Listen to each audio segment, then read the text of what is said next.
Ever wonder what happens when a genuine martial arts champion collides with one of Hollywood's most controversial action stars? This is the untold story of how Michael Jai White, a real-life fighter respected around the globe, ended up at odds with Steven Seagal, a man once hailed as an unstoppable force on the big screen. It's a saga of bruised egos, backstage chaos, and a heated clash between true discipline and larger-than-life arrogance. But that's not all. What you're about to discover goes far deeper than a simple disagreement. When real fighters speak out and Hollywood secrets leak, you know the truth is about to get explosive. Steven Seagal once seemed unstoppable. In the late 80s and early 90s, he became the poster boy for Hollywood action, captivating audiences with his stoic stare and swift moves in films like Above the Law and Under Siege. He had an unmistakable presence, one that made millions believe he was the toughest guy around. Meanwhile, Michael Jai White was on a different path, one grounded in authentic martial arts, rigorous training, and a deep respect for the craft. He wasn't just playing a fighter on camera, he was living it in real tournaments and training with top athletes. But here's where it gets interesting. Seagal and White were colleagues, occasionally working on projects together. In fact, Seagal personally invited Michael to collaborate multiple times, which makes the later tension between them all the more baffling. How could one man sing another's praises at first, only to flip the script and mock him in public? The seeds of this feud were planted early, and they took root in the stark difference between Seagal's Hollywood bravado and White's genuine skill set. On paper, the two men had every reason to get along. They shared a passion for martial arts, had experience in action cinema, and could have capitalized on each other's reputations. But as you'll soon see, the moment Seagal's ego went unchecked, trouble started brewing behind the scenes. For years, Seagal enjoyed a place in the public eye as an elite action hero.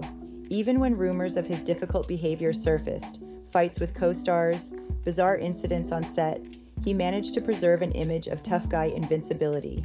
Then, in 2012, everything changed. During an interview, the host casually brought up Michael Jai White, asking Seagal's opinion on him as a fighter. Seagal's reaction was swift and startling. He laughed mockingly, acting as if Michael's name wasn't even worth taking seriously. That moment sent shockwaves through the martial arts and film community. Fans who knew Michael's pedigree as a legit martial artist were stunned.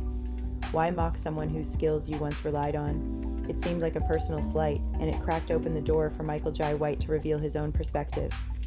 For Michael, it wasn't just about some offhand remark. It was the final straw in a long line of Seagal's arrogant behaviors that would soon be exposed to the world. But that wasn't all. When White finally addressed Seagal's dismissive attitude, he also hinted that Seagal's bravado was more about insecurity than genuine confidence. The two men, once collaborators, now seemed destined for a public showdown. And as we'll see next, their issues stretched back long before that infamous interview. Before the feuds, the controversies, and the sarcastic put-downs, Steven Seagal had a remarkably fast rise in Hollywood.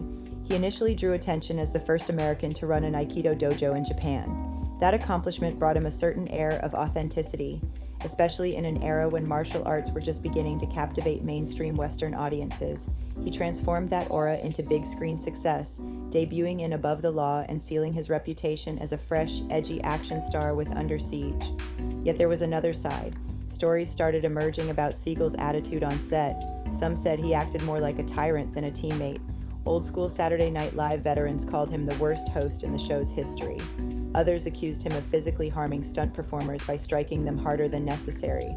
Almost everywhere he went, rumors followed that Steven Seagal believed he could do no wrong. That aura of invincibility served him well at first. Fans bought into the tough image, directors believed the hype, and the action genre embraced him. But it didn't stop there.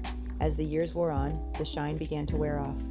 Movie after movie came out, each trying to capture the old Seagal magic, but failing to recapture the box office spark.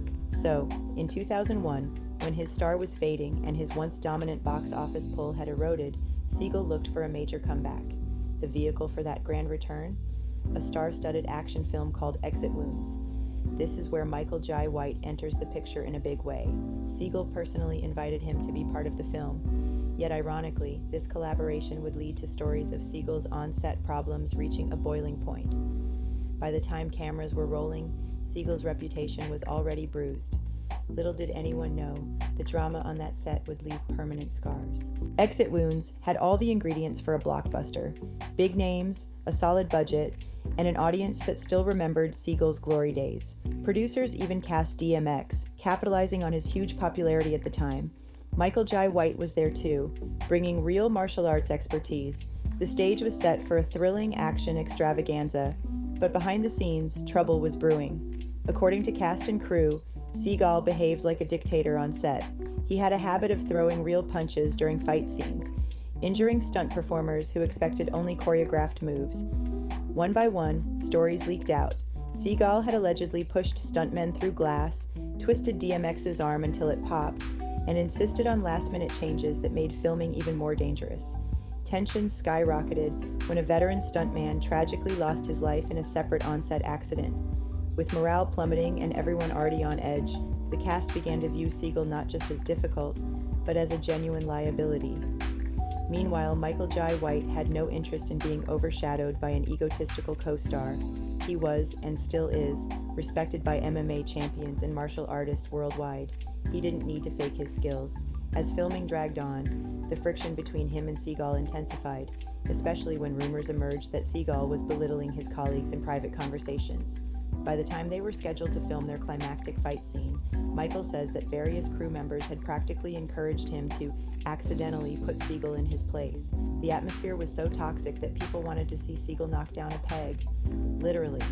But Michael, ever the professional, didn't succumb to that desire for payback. He stuck to the script, respecting the boundaries of choreography. And that's not all. Michael would later reveal that Seagal used contract clauses to protect himself from being struck legitimately. This final act on set pretty much confirmed everyone's suspicions. Steven Seagal's big talk was mostly smoke and mirrors. After filming wrapped, Exit Wounds hit theaters and performed decently. Yet it failed to revive Seagal's once dominant reputation. Sure, he kept making films, but the buzz around his name was never the same. Michael Jai White, on the other hand, continued to grow his own presence in the action world, earning respect in films like Undisputed 2 and Blood and Bone. He also built a reputation for training with heavyweight champions and MMA icons. Then came 2012, that now infamous interview, where Seagal scoffed at the suggestion that Michael Jai White was a formidable martial artist. It wasn't just a casual jab. He laughed outright, as though the very notion of Michael being on par with him was absurd. This, however, backfired badly. Audiences who knew of Michael's legit skills wondered if Seagal had finally lost all sense of reality. How could he mock a man who'd proven his abilities in countless dojos, tournaments, and film sets? Michael's response was swift and surgical. He pointed out that Seagal had personally hired him multiple times. So, if he was truly unskilled, why offer him key roles and creative input? It looked suspiciously like Seagal's ego was bruised over the years, especially since so many starfighters, from Anderson Silva to Georges St. Pierre, openly admired Michael's technique while ignoring Seagal's outlandish claims of being the best in the business. But it didn't stop there. In interviews following the 2012 fiasco, Michael described Seagal as someone who'd lost the essence of martial arts, a discipline that's supposed to be about respect, control, and humility. He also recalled how Seagal's behavior on set contradicted those very principles. Fans began questioning everything they once believed about Seagal's legend. After filming wrapped, Exit Wounds hit theaters and performed decently. Yet it failed to revive Seagal's once dominant reputation. Sure, he kept making films, but the buzz around his name was never the same. Michael Jai White, on the other hand, continued to grow his own presence in the action world, earning respect in films like Undisputed 2 and Blood and Bone. He also built a reputation for training with heavyweight champions and MMA icons. Then came 2012, that now infamous interview, where Seagal scoffed at the suggestion that Michael Jai White was a formidable martial artist. It wasn't just a casual jab. He laughed outright, as though the very notion of Michael being on par with him was absurd. This, however, backfired badly. Audiences who knew of Michael's legit skills wondered if Seagal had finally lost all sense of reality. How could he mock a man who'd proven his abilities in countless dojos, tournaments, and film sets? Michael's response was swift and surgical. He pointed out that Seagal had personally hired him multiple times. So, if he was truly unskilled, why offer him key roles and creative input? It looked suspiciously like Seagal's ego was bruised over the years, especially since so many starfighters, from Anderson Silva to Georges St. Pierre, openly admired Michael's technique while ignoring Seagal's outlandish claims of being the best in the business. But it didn't stop there. In interviews following the 2012 fiasco, Michael described Seagal as someone who'd lost the essence of martial arts, a discipline that's supposed to be about respect, control, and humility. He also recalled how Seagal's behavior on set contradicted those very principles. Fans began questioning everything they once believed about Seagal's legend. With every scandal that chipped away at Seagal's reputation, Michael Jai White's star continued to shine. Audiences respect authenticity, and Michael is nothing if not authentic. He has an ever-growing list of film credits showcasing martial arts excellence from mainstream hits to beloved cult classics.